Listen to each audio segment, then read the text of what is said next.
नमस्कार, मैं doctor Navneet Sangwan. BCom part 1 EAFM paper first business economics है, उसके लास्ट वीडियो में हम लोगों ने इम्पोर्टेंस ऑफ बिजनेस इकोनॉमिक्स के बारे में डिस्कस करा था। आज इस वीडियो में रोल्स ऑफ बिजनेस इकोनॉमिस्ट उसके बारे में डिस्कस करने जा रहा हूँ। या एक व्यावसायिक अर्थशास्त्री होता है, उसकी एक व्यवसाय में क्या क्या भूमिका होती है उसके बारे में हम लोग डिस्कस करेंगे। अब रोल या रिस्पॉन्सिबिलिटीज़ या ड्यूटीज़ ऑफ बिजनेस इकोनॉमिक्स की है बात अपन करते हैं। मेन उसको 4 कैटेगरीज में डिवाइड करा जाता है, जिसमें number 1 analysis of firms internal elements हो गया। कोई भी फर्म है उसके आंतरिक तत्व हैं, उनका विश्लेषण है, उसको इसमें इंक्लूड करा जाता है। नंबर 2 जो आता है एनालिसिस ऑफ एक्सटर्नल एलिमेंट्स, बाह्य जो तत्व होते हैं उनके विश्लेषण की बात है वो करी जाती है। फिर उसके बाद में कुछ स्पेसिफिक फंक्शंस एंड रोल आते हैं, और लास्ट में जो बिजनेस या इकोनॉमी से रिलेटेड इंफॉर्मेशन होती है उनको कलेक्ट करना, उसका फिर प्रेजेंटेशन करना, इस चीज़ को इंक्लूड करा जाता है। तो इसमें सबसे पहला आपका analysis of firms internal analysis या इंटरनल एलिमेंट्स हैं, उनका एनालिसिस करने के बारे में बात आती है, जिसमें सबसे पहले यहाँ पर इंक्लूड करा गया है profit quantity for the next year, यानी आगामी वर्ष के लिए लाभ की मात्रा है उसका निर्धारण करना।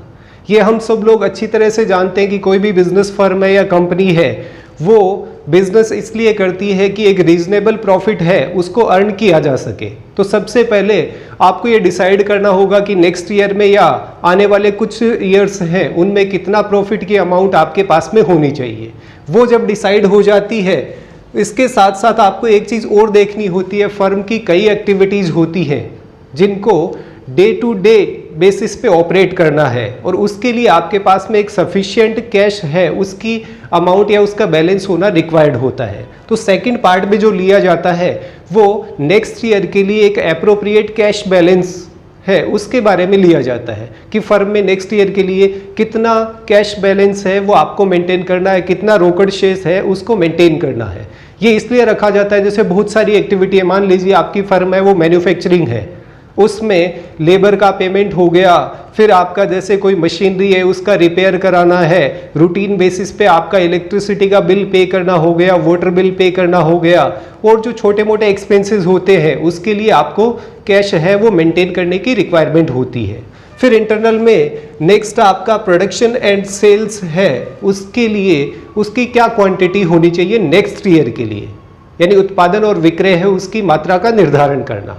अब प्रोडक्शन है वो कितना करा जाना है, उसके बाद में प्रोडक्शन कर लिया तो उसे फ्यूचर में मार्केट में सेल्स किस टाइप से करना है, यानी सेल्स से रिलेवेंट जो स्ट्रेटेजीज होती हैं, लाइक आपका एडवर्टीजमेंट हो गया, अदर सेल्स प्रमोशनल एक्टिविटीज हो गई, उनको कैसे ऑपरेट करना है। सबसे पहले प्रोडक्शन और सेल्स की अमाउंट का क्वांटिटी का डिटर्मिनेशन करना, फिर उसके बाद में सेल्स के लिए जो डिफरेंट स्ट्रेटजीज होती है वो डिटरमाइन करने की रिस्पॉन्सिबिलिटी या रोल है वो भी बिजनेस इकोनॉमिस्ट का होता है। फिर उसके बाद में एक चीज़ आती है प्रोडक्शन पॉलिसी की, यानी उत्पादन की क्या नीति अपनाई जाए। प्रोडक्शन पॉलिसी है उसमें क्वांटिटी के हिसाब से देखा जाए तो 2 टाइप से प्रोडक्शन है वो करा जाता है, एक स्मॉल स्केल पे और एक होता है लार्ज स्केल पे, यानी बड़े स्तर पे उत्पादन करना है या छोटे स्तर पर उत्पादन करना है। अब दोनों के ही अपने बेनिफिट होते हैं, अपने लॉसेज होते हैं। जैसे लार्ज स्केल पे प्रोडक्शन करा जाता है तो इकोनॉमीज ऑफ स्केल है वो मिलती है, यानी जो पैमाने के प्रतिफल है वो मिलते हैं। जैसे बड़ी साइज में आप कंप्लीट प्लांट को यूटिलाइज कर रहे हैं, प्लांट की कॉस्ट वही है पर यूनिट कॉस्ट है वो रिड्यूस हो जाती है उसमें। फिर उसके बाद में आपके और कई सारी इंटरनल चीज़ें होती हैं, जैसे डिपार्टमेंटल कम्युनिकेशन हो गया, डिपार्टमेंटल कोऑर्डिनेशन हो गया, ये सारी चीज़ें देखने की रिस्पॉन्सिबिलिटी है या ड्यूटी है या जो रोल है वो बिजनेस इकोनॉमिस्ट का होता है। फिर सेकंड पार्ट पे हम लोग आते हैं तो उसमें आता है एनालिसिस ऑफ एक्सटर्नल एलिमेंट्स, बाह्य तत्वों का विश्लेषण करना। कोई भी बिजनेस है वो सिर्फ इंटरनल एक्टिविटीज़ है या इंटरनल एलिमेंट्स है उन्हीं से अफेक्ट नहीं होता है, वो आपके एक्सटर्नल इन्वायरमेंट है उससे भी अफेक्ट होता है। और एक्सटर्नल एनवायरमेंट में कई सारी चीज़ें आती हैं, जिसमें जैसे एक तो मार्केट सर्वे करना। कोई भी फर्म है वो चाहे मैन्युफैक्चरिंग कंसर्न हो या ट्रेडिंग कंसर्न हो, वो कोई भी प्रोडक्ट को सेल आउट करते हैं तो उनको मार्केट में सर्वे करना होता है कि फ्यूचर में सेल्स कितनी रहने वाली है। या लोग आपके प्रोडक्ट के रिगार्डिंग कितना अवेयर है, कितने लोग उसको परचेज करने को रेडी हैं, कितने लोग हैं जो आपके प्रोडक्ट को डिसलाइक या लाइक करते हैं। इस टाइप का मार्केट सर्वे है वो फर्म के लिए रिक्वायर्ड होता है और ये रिस्पॉन्सिबिलिटी है वो बिजनेस इकोनॉमिस्ट की होती है। नेक्स्ट आता है सेल्स फोरकास्टिंग, विक्रय पूर्वानुमान। अब जैसे बिजनेस इकोनॉमिक्स की हम लोग बात करें तो उसमें एक चैप्टर आप लोगों के आएगा डिमांड फोरकास्टिंग। डिमांड फोरकास्टिंग और सेल्स फोरकास्टिंग दोनों यहाँ पे एक ही चीज़ है। कोई भी फर्म है उसके पास में कितना ही बढ़िया उसके पास में प्रोडक्ट है वो प्रिपेयर हुआ हो, उसे मार्केट में सेल्स करना आपके लिए कंपलसरी हो जाता है। अगर सेलिंग आप प्रॉपर नहीं कर पाते हैं तो उस केस में आपका सारा प्रोडक्ट है वो बेकार जाएगा। इसीलिए सेल्स को पहले से अनुमान लगा लेना सेल्स फोरकास्टिंग होता है और ये रिस्पॉन्सिबिलिटी किसी भी बिजनेस कंसर्न में एक बिजनेस इकोनॉमिस्ट की होती है। फिर नेक्स्ट आता है इन्वेस्टमेंट फोरकास्टिंग, विनियोग पूर्वानुमान। अब कोई भी फर्म है उसमें डिफरेंट टाइप्स की चीज़ें होती है, उसके लिए आपको इन्वेस्टमेंट की रिक्वायरमेंट होती है। अब इन्वेस्टमेंट आप कहाँ से लेके आ सकते हैं और एक्सेसिव कैपिटल आपके पास में है तो आप उसे कहाँ पर इन्वेस्ट करेंगे, यानी कितनी अमाउंट की आपको इन्वेस्टमेंट की रिक्वायरमेंट होगी और आप कितना अमाउंट इन्वेस्ट कर सकते हैं। ये दोनों ही चीज़ें एनालाइज करना या फोरकास्ट करने की रिस्पॉन्सिबिलिटी है वो बिजनेस इकोनॉमिस्ट की होती है। फिर उसके बाद में नेक्स्ट आता है गवर्नमेंट पॉलिसी एनालिसिस, सरकारी नीतियों का विश्लेषण करना। गवर्नमेंट की कई पॉलिसीज होती है बिजनेस के रिगार्डिंग। एक तो सबसे इंपॉर्टेंट आप जो जनरली अपन लोग स्टडी करते हैं फिस्कल पॉलिसी बोलते हैं उसे, राजकोषीय नीति। फिस्कल पॉलिसी में जो स्पेसिफिकली कॉरपोरेट टैक्स रेट्स हैं वो डिटरमाइन होती है। अब टैक्स रेट्स हैं उनका क्या इम्पैक्ट आपके बिजनेस पे आने वाला है कॉरपोरेट टैक्स का। दूसरा जीएसटी है वो डिफरेंट प्रोडक्ट पे डिफरेंट स्लैब्स में आपकी जीएसटी अप्लाई होती है। लाइक 0% हो गया, फिर उसके बाद में वो 12%, 18%, 28%, ये कई स्लैब्स बने हुए हैं। तो आपका प्रोडक्ट कौन से स्लैब में आता है और उस पे अगर सरचार्ज या सेस लगाया जाता है तो उसका आपके प्रोडक्ट की सेल्स पे क्या इम्पैक्ट आने वाला होता है। एक पॉलिसी ये आपकी फिस्कल पॉलिसी है। फिर गवर्नमेंट की अदर डिफरेंट पॉलिसीज होती है, लाइक आपके डिविडेंड डिस्ट्रीब्यूशन को लेकर डिफरेंट पॉलिसी आपको मिलेगी। आप एक्सपोर्ट इंपोर्ट बिजनेस में इंगेज हैं तो वहाँ पे एक्सपोर्ट इंपोर्ट पॉलिसी है, उसका भी आप पे इम्पैक्ट आता है। तो गवर्नमेंट की जितनी भी पॉलिसीज होती है उनको एनालाइज करने की रिस्पॉन्सिबिलिटी है वो बिजनेस इकोनॉमिस्ट की होती है। फिर नेक्स्ट इसमें एक और इम्पोर्टेंट फैक्टर आता है वो है कंपटीशन का। मार्केट में आपके कितने कॉम्पिटिटर हैं, फिर उनकी स्ट्रेटेजीज क्या है, उनका प्रोडक्ट और आपकी कंपनी का प्रोडक्ट है उसमें कितनी सिमिलरिटीज हैं, आप क्या उनको मार्केट में compete कर पाएंगे या नहीं कर पाएंगे, उसके अकॉर्डिंग आपकी पॉलिसी है वो प्रिपेयर करने की रिस्पॉन्सिबिलिटी बिजनेस इकोनॉमिस्ट की होती है। तो सबसे पहले तो वो कितना कंपटीशन है इसका मेजरमेंट करता है, फिर उसके बाद में उसके लिए डिफरेंट पॉलिसीज हैं वो बनाई जाती हैं।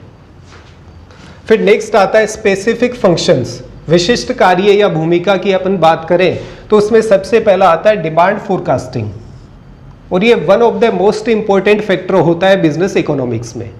आपने चाहे आप मैन्युफैक्चरिंग कंसर्न हो या ट्रेडिंग हो, दोनों ही केस में प्रोडक्ट को सेल आउट करना है तो आपको ये आइडिया होना चाहिए कि आपके प्रोडक्ट की डिमांड नेक्स्ट ईयर या फ्यूचर में कितनी रहने वाली है।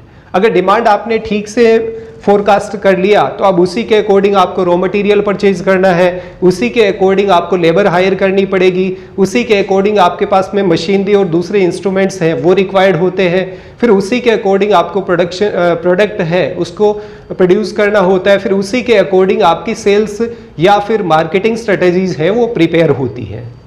फिर नेक्स्ट इसमें आता है फोरकास्टिंग ऑफ एक्सटर्नल इन्वायरमेंट।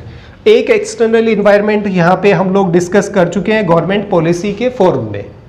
अब दूसरे एक्सटर्नल इन्वायरमेंट में आपका लाइक कल्चरल हो गया कि जो आप प्रोडक्ट बना रहे हैं वो कौन से कल्चर फॉलो करने वाले लोग उसको परचेज करेंगे, कौन से रीजन में आप सेल आउट कर रहे हैं। जैसे इंडिया की बात करें तो आपके नॉर्थ साउथ हो गया, ईस्ट हो गया, वेस्ट हो गया, इनमें डिफरेंट आपके कल्चर है, उनके अकॉर्डिंग प्रोडक्ट है उसकी डिमांड है वो करी जाती है। तो कल्चरल इन्वायरमेंट है वो भी बिजनेस को अफेक्ट करता है। फिर डेमोग्राफिक कंडीशंस होती हैं जिसमें एज को लिया जाता है, इनकम को लिया जाता है, एजुकेशन को लिया जाता है, वो क्या सिचुएशंस हैं वो भी आपको अफेक्ट करती है। फिर ज्योग्राफिकल लोकेशन है वो आपको अफेक्ट करती है। लाइक जैसे अभी विंटर सीजन आना है, इसमें राजस्थान में आपको वूलन क्लोथ्स है उनकी रिक्वायरमेंट होती है, बट सिमिलरली आप गोवा स्टेट में जाते हैं तो वहाँ पे आपको शायद इन तरह की चीज़ों की रिक्वायरमेंट नहीं होती है। तो जोग्राफिकल कंडीशंस हैं वो भी आपको अफेक्ट करती है। फिर लीगल, यानी जो आपके लीगल बाइंडिंग्स आप पे होती हैं वो सारी फॉलो करनी है, उन सब का एनालिसिस करने की रिस्पॉन्सिबिलिटी या ड्यूटी है वो बिजनेस इकोनॉमिस्ट की होती है।